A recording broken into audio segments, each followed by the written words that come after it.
चलता है जनाब, गीदड़ों से नहीं रुकेगा इंशाअल्लाह ताला।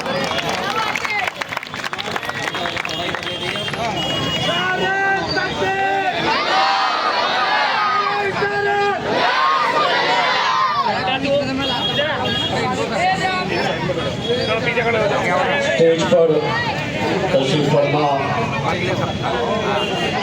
मजलिस इत्तेहादुल मुस्लिमीन के हमारे जलरों डिस्ट्रिक्ट के कोऑर्डिनेटर जनाब आसिफ सर धुलिये से यहाँ पर तशरीफ लाए, मेरे अच्छे दोस्त मजलिस इत्तेहादुल मुस्लिमीन के जिम्मेदार जनाब इरशाद जागीरदार साहब, अशरफ तनवी साहब, तमाम मजलिस इत्तेहादुल मुस्लिमीन के जिम्मेदारान व अहदेदारान और भुसावल के मेरे दोस्तों बुजुर्गों, अस्सलाम वालेकुम। अपन भुसावल में है, सलाम का जवाब भुसावल में ऐसा देते हो, अस्सलाम वालेकुम।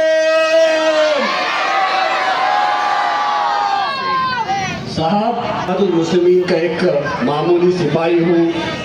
इम्तियाज जलील साहब के हुक्म के ऊपर, बैरिस्टर असदुद्दीन अवैसी साहब के हुक्म के ऊपर आज आप तमाम के बीच में मौजूद हूँ। मेरा काम साहब पूरे महाराष्ट्र में मजलिस को मजबूत करना है। मजलिस के जिम्मेदारान के लिए अलग अलग तालुकों में, अलग अलग शहरों में, अलग अलग ज़िलों में जाकर जमात को बढ़ाने के लिए मेहनतें हम लोग करते रहते हैं। आज भुसावल आने का मौका मिला। मैं भुसावल के तमाम उन नौजवानों का शुक्रगुजार हूँ जिन्होंने हमेशा मुझे कॉल्स किए, मैसेजेस किए, सोशल मीडिया के ज़रिए मुझे फॉलो किया। आप तमाम की मोहब्बतें हैं। जो समीर साजिद बिल्डर एक मामूली लड़का औरंगाबाद शहर के अंदर मजलिस इत्तेहादुल मुस्लिमीन के सिपाही की हैसियत से काम करता था, तो मेरा ये सफ़र औरंगाबाद शहर से आज भुसावल तक पहुंचा या पूरे महाराष्ट्र तक पहुंचा, तो आप ही के जैसे नौजवान हैं जिनकी मोहब्बतों ने मुझे इस मुकाम तक पहुंचाया। समीर साजिद बिल्डर आप इस मोहब्बत का एहसान कभी चुका नहीं सकता। इंशाअल्लाह पूरी उम्र आपके लिए, नौजवानों के लिए मेरे काम जो करते हैं उन कई सारे कामों में से एक काम मेडिकल फील्ड का भी होता है। बहुत सारे भुसावल के पेशेंट्स, आपके जलगांव के पेशेंट, रावेर के और इलाकों के पेशेंट्स औरंगाबाद शहर के अंदर आते हैं। उन पेशेंट्स की हम लोग औरंगाबाद के अंदर मदद करते, चाहे गवर्नमेंट हॉस्पिटल रहो या प्राइवेट हॉस्पिटल रहो। मैं इस मजमे से ये कह रहा हूँ कि हमारे रावेर का, हमारे जलगांव का कोई भी पेशेंट औरंगाबाद की तरफ आता है तो उसकी डिटेल्स मेरे जिम्मेदारों के पास पहुंचाइएगा। उस पेशेंट को उस हॉस्पिटल के अंदर एडमिशन से लेके डिस्चार्ज तक इंशाअल्लाह पूरी मदद हम लोग करेंगे। ये काम हम लोग औरंगाबाद के अंदर करते हैं।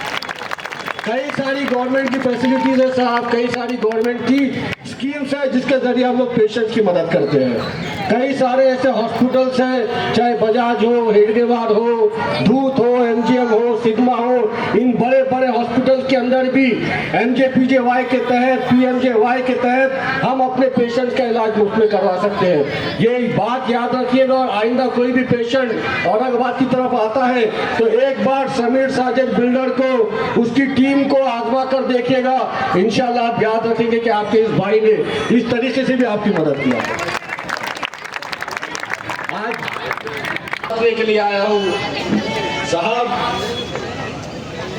पूरे मुल्क के अंदर जब भी मुसलमानों के ऊपर कोई आफत आती है, चाहे सीए एनआरसी हो, चाहे हमारी शरीयत में मुदाखलत का मामला हो, चाहे वक्त अमेंडमेंट बिल का काला कानून हो, जब भी मुसलमानों के खिलाफ काले कानून बनाए गए तो पूरे मुल्क के अंदर उस 550 की ऐवान के अंदर एक शख्स था जिसने वक्त के फिरौनों के मुंह के ऊपर वो काला कानून फाड़ कर फेंका और ये पैगाम दिया कि ये कौम कभी डरेगी नहीं, कभी कभी झुकेगी नहीं। बताइए उस कायद का नाम क्या था? क्या है? क्या है? अरे बागर बिल्लो तक आवाज देना, क्या है हमारे कायद का नाम? जब हमारे हर मुद्दे के ऊपर बैरिस्टर असदुद्दीन ओवैसी साहब आवाज उठाएंगे तो हमारे वोटों का हकदार कौन हुआ? कौन हुआ? क्या देंगे पवार को, शिंदे को, काकड़े को, ठाकरे को? किसको वोट देंगे? जिसने आपकी शरीयत में बदाखिलत में जब हो रही थी तो उसकी मुखालिफत में खड़े रहा, उसको वोट देंगे? या जिसने आपकी शरीयत में मदाखिलत करने की साजिश की, उसको वोट देंगे? क्या उसको वोट देंगे जिसने वक्त अमेंडमेंट बिल, ये काले कानून लेकर आके आपके बाप दादाओं की जायदाद जो वक्त की तय है उस जायदाद के ऊपर कब्जा करने की साजिश की, उसको वोट देंगे? या जिसने आपके वक्त की जायदादों को बचाने के लिए सरकार के सामने वो काला कानून फाड़ कर फेंका, उसको वोट देंगे? साहब, भुसावल के अंदर मजलिस इत्तेहादुल मुस्लिमीन के सिर्फ 6 कैंडिडेट खड़े हुए हैं, मगर अल्हम्दुलिल्लाह ये मजलिस इत्तेहादुल मुस्लिमीन की ताकत है कि आज मजलिस का यहाँ पर जलसा रखा गया। मजलिस का जलसा होने वाला है, मालूम पड़ते ही पूरी मशीना लाके खड़े कर दिए। जो रोड पिछले कई सालों से नहीं बना वो रोड बनाने के लिए मशीनें लाके खड़े कर दिए। ये है मजलिस इत्तेहादुल मुस्लिमीन की ताकत। साहब, 550 के ऐवान में अकेला खड़े रहकर दहाड़ता है मेरा सदर, और अल्हम्दुलिल्लाह 6 कैंडिडेट है भुसावल के अंदर। मौका देकर देखो, इंशाअल्लाह पछताएंगे नहीं। आपसे ये कह रहा था कि मजलिस इत्तेहादुल मुस्लिमीन के 6 उम्मीदवार भुसावल के अंदर दिए हुए हैं। मजलिस इत्तेहादुल मुस्लिमीन का साथ दीजिएगा। आने वाली 2 तारीख को मजलिस इत्तेहादुल मुस्लिमीन के इन 6 उम्मीदवारों के हक में आपके वोटों का फैसला करिएगा। देखिए साहब, आप एक एक वोट जो मजलिस के उम्मीदवारों को देंगे तो आप वोट तो इनको दे रहे हैं, मगर आपके वोट की ताकत सीधा सीधा बैरिस्टर असदुद्दीन ओवैसी साहब को मिलेगी।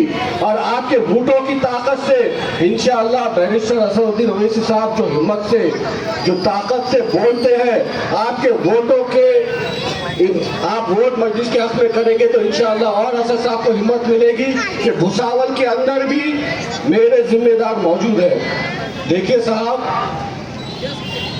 भुसावल शहर के अंदर पिछले 15-20 साल से लगातार जो कॉर्पोरेटर है आज भी वही कॉर्पोरेटर है।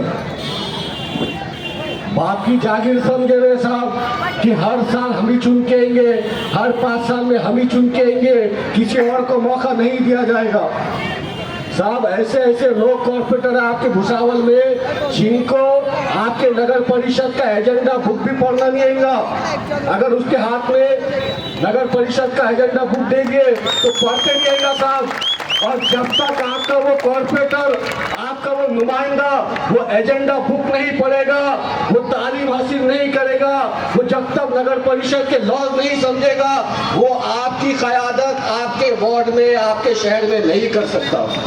साहब, पूरे मुल्क के अंदर आज बैरिस्टर असदुद्दीन ओवैसी साहब अगर भाग रहे हैं, बात कर रहे हैं तो तालीम की वजह से बात कर पा रहे हैं। अगर इम्तियाज भाई आज अगर इस तरीके से बात कर पाते हैं मीडिया के सामने या हुकूमत के सामने तो वो उनके तालीम की ताकत है। मैं आप तमाम से ये गुजारिश कर रहा हूँ कि जो तालीम याफ्ता कैंडिडेट है, जो पढ़ा लिखा है, एजुकेटेड है, ऐसे कैंडिडेट को अपना वोट करिएगा साहब।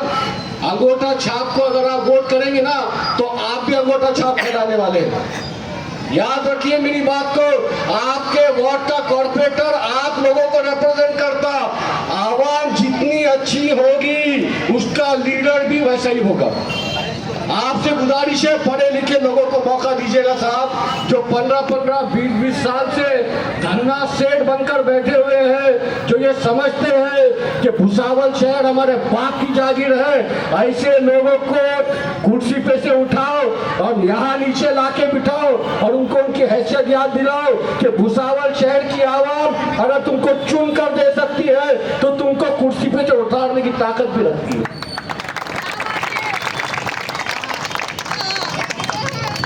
भुसावल शहर के अंदर मैं सुना एनसीपी का बड़ा दबदबा है, 2 एनसीपी है, 2 मुंह के साफ भी बोल सकते हैं। असल में जो चाचा है वही भतीजा है और जो भतीजा है वही चचा है। साहब एक बात याद रखो, ये अजीत पवार वही है जब हुजूर की शान में गुस्ताखी हुई थी, एक हरामगिरी महाराज ने जब गुस्ताखी करा था, जैसा कि इरशाद जागीरदार साहब ने कहा कि उस वक्त का सीएम जब उस महाराज के पास गया, ढोंगी के पास गया, तो उसने बोला महाराज आम्ही तुमचे केशाला पण हात लावू देणार नहीं। इरशाद भाई उसने बोला था महाराज हम तुम्हारे बालों को भी धक्का नहीं लगने देंगे। झूठ बोला था उसने, इसलिए झूठ बोला था क्योंकि महाराज टकला है, महाराज टकला है। अब वो टकले के टकला भी नहीं समझा क्या बोल रहे हैं, मीडिया भी नहीं समझी क्या बोल रहे हैं। मैं आपको बोल रहा हूँ सीएम ने वहां जाके झूठ बात करा, सीएम बोला तेरे बालों को भी धक्का नहीं लगने देंगे, जबकि महाराज टकला। उस वक्त के अंदर हमने अजीत पवार से दरखास्त की थी कि इस ढोंगी बाबा के ऊपर एक्शन लिया जाए, सीएम के ऊपर एक्शन लिया जाए जो एक आरोपी के स्टेज के ऊपर जाकर उसकी संरक्षण की बात करता है।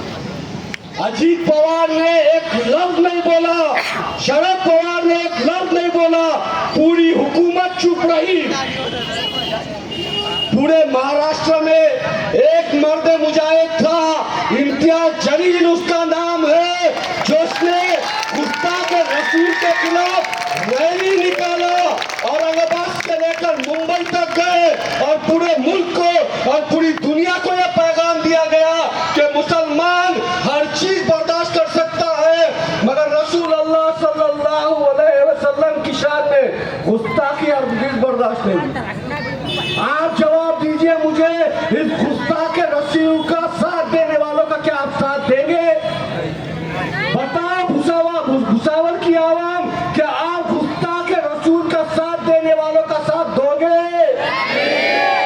बागर बिल्लो तक आवाज पहुंचना, हम औरंगाबाद वाले हैं, चिल्लाने की आदत है, आवाज दो भुसावल वालों, क्या गुस्ताख रसूल का साथ देने वालों का आप साथ दोगे? बागर बिल्लो तक पैगाम पहुंच गया। दूसरी बात साहब, एक वक्त था जब हमारे औरंगाबाद शहर के अंदर भी 2 औरंगाबाद बसते थे, मगर आज अल्हम्दुलिल्लाह पिछले 10 साल के अंदर इम्तियाज जलील साहब की क़यादत से, हमारे कॉर्पोरेटरों की मेहनत से आज औरंगाबाद के अंदर एक ही औरंगाबाद बसता है। नई बस्ती के अंदर जो डेवलपमेंट होते हैं अल्हम्दुलिल्लाह रोशन गेट के ऊपर भी वही डेवलपमेंट होते हैं, मगर क्या बात है कि भुसावल के अंदर आज भी 2 भुसावल बसते हैं। एक वो भुसावल है जहां पर रोड बने हुए हैं, फुटपाथ बने हुए हैं, स्ट्रीट लाइट लगे हुए हैं, गार्डन बने हुए हैं, लोगों के बैठने के लिए चेयर्स लगे हुए हैं, मगर क्या बात है कि मेरा एरिया, हमारी बस्ती को क्यों दरकिनार किया गया? हमारी बस्तियों के अंदर क्यों रोड नहीं बनाए गए? हमारी बस्तियों के अंदर क्यों सेवेज लाइन नहीं डाली गई? हमारी बस्तियों के अंदर क्यों स्ट्रीट लाइट नहीं लगाए गए? ये जब बागर बिल्ले जो 15-15, 20-20 साल से नगर सेवक बन के बैठे हैं ना, आएंगे आपके बीच में तो सवाल करना उनसे, 20 साल से तुम हमारे नगर सेवक है, बताओ हमारे रोड क्यों नहीं बने हुए हैं? बताओ हमारी नालियां क्यों नहीं बनी हुई है? 15 साल तक नगर सेवक है मगर विकास कुछ भी नहीं। यही हालात बदलने के लिए हम आपके बीच में आए हैं कि आइए, आपने गैरों का साथ दिया, एक बार मजलिस इत्तेहादुल मुस्लिमीन का साथ दीजिए, मजलिस के नुमाइंदों का साथ दीजिए। इंशाअल्लाह जो 15 साल से काम नहीं हुए, मैं आपको जबान देकर जा रहा हूं कि वो तमाम काम जो 15 साल में नहीं हुए 5 साल के अंदर करके दिखाएंगे।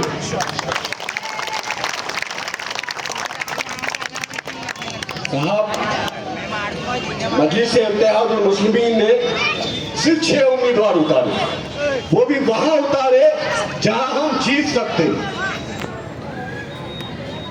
कुछ लोग आपके पास बिन विरोध चुन के आ गए, बीजेपी के कुछ कैंडिडेट्स बिन विरोध चुन के आ गए। यही शरद पवार और अजीत पवार के कैंडिडेट्स ने उन बीजेपी के उम्मीदवारों को जिताने के लिए अपने फॉर्म विड्रॉ कर लिए। ये बताने का मकसद ये है कि चाचा और भतीजे तो एक है, मगर ये चाचा और भतीजे की डोर किसके हाथ में है? तो बीजेपी पार्टी को वोट देंगे तो ये समझिएगा कि आप आपका वोट बीजेपी को दे रहे हैं। मुसलमान सब कुछ कर सकता मगर कभी बीजेपी का साथ नहीं दे सकता, उस बीजेपी का साथ नहीं दे सकता जिसने हमारी बाबरी मस्जिद को शहीद किया। याद रखो मुसलमानों, बाबरी मस्जिद शहीद करने वाले कोई और नहीं थे, यही बीजेपी के लोग थे जिन्होंने स्टेजों से कहा, आज भी कहते हैं कि हमें पकड़ है, अगर आप अपना वोट कांग्रेस को दोगे, शिंदे को दोगे, पवार को दोगे तो ये याद रखिएगा कि ये तमाम एक साली के चट्टे बट्टे हैं और इन तमाम को उनके मुंह के ऊपर जवाब देने वाला, आईना दिखाने वाला अगर कोई है तो वो ऑल इंडिया मजलिस इत्तेहादुल मुस्लिमीन है। आप तमाम से गुजारिश है कि जमात का साथ दीजिएगा। बातें करने के लिए बहुत है साहब, बहुत उधेड़ सकता हूं इनको कि बताओ क्यों भुसावल के अंदर दवाखाने नहीं बने, बताओ भुसावल के अंदर क्यों घाटी नहीं बनी, बताओ भुसावल के अंदर डायग्नोस्टिक सेंटर क्यों नहीं बने, बताओ भुसावल के अंदर जो है तो ब्लड डोनेशन के जो है तो कैंप क्यों नहीं बनाए गए या और क्यों नहीं किया गया। बहुत चीजें बता सकता मगर कुछ चीजें मेरे सदर शेरे महाराष्ट्र इम्तियाज जलील साहब के लिए भी छोड़ देता हूं। बागर बिल्लो, तुम सबकी नींद उड़ाने के लिए बहुत जल्द भुसावल शहर के अंदर शेरे महाराष्ट्र इम्तियाज जलील साहब आने वाले हैं।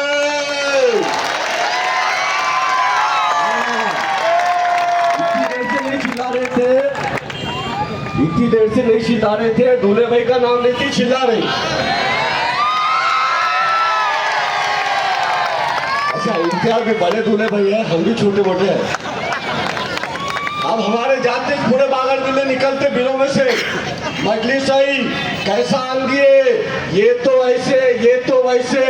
एक बात याद रखो, तुम में और मुझ में बस फर्क इतना है कि तुम सर्कस के शेर है। सर्कस के शेर को रिंग मास्टर बोलता इतना कूद तो उतना ही कूदता। मजलिस इत्तेहादुल मुस्लिमीन के हम जंगल के शेर हैं, जिस शहर में जाते अल्हम्दुलिल्लाह झंडा लगा कर आते।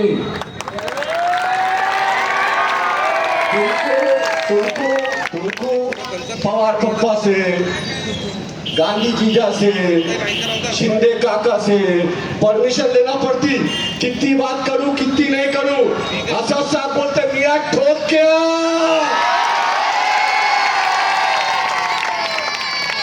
हमारे साथी बोले आने वाली 2 तारीख को भुसावल वालों टी टी टी टी बजाने का है। मजलिस का स्टाइल टी टी नहीं है। कैसा मारेंगे मजलिस को वो?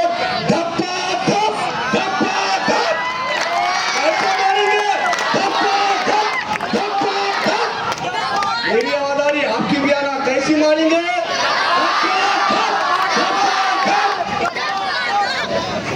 चलिए, आप तमाम ने हमारी बात को सुने, मैं आप तमाम का शुक्रगुजार हूँ। इसके बाद रावेर के अंदर भी जाना है, वहाँ भी जलसा है। आप तमाम ने हमारी बात को सुने, मैं आप तमाम का शुक्रगुजार हूँ। बस यही गुजारिश करने के लिए आपका ये साथी, आपका ये छोटा भाई आपके बीच में आया था कि आने वाली 2 तारीख को मजलिस इत्तेहाद मुस्लिमीन के हक में अपने वोटों का इस्तेमाल करिएगा।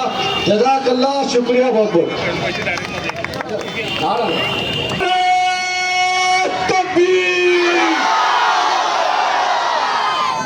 भाई जामनेर तक आवाज जाना, हमारे शहीद भाई के पास तक। नारे तकबीर,